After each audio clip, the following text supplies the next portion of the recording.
Welcome to The Last Breakfast. Please enjoy the video. In this video, I will show how to change Toyota Corolla oil. First, gather your essential tools, including a wrench, an oil filter wrench, and a suitable drain pan. Make sure you have fresh engine oil, a new oil filter, and a new drain plug gasket ready.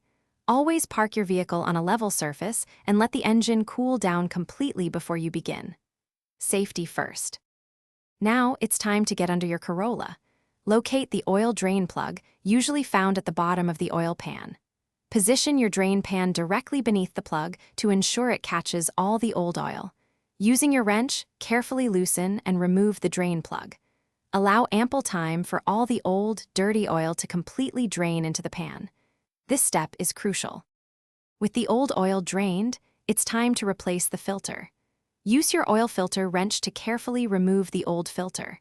Before installing the new one, apply a thin layer of new oil to its rubber gasket.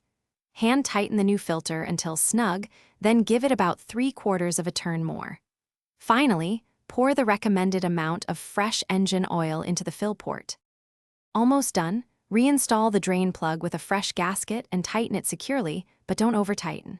Start your engine and let it run for 1 minute, then shut it off.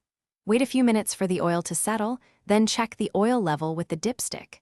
Add more oil if necessary to reach the full mark. Remember to check the description for a link to the Echo Dot smart speaker and other great deals. You've successfully changed your oil. Thanks for watching. If this was helpful, leave a like and consider subscribing. See you next time.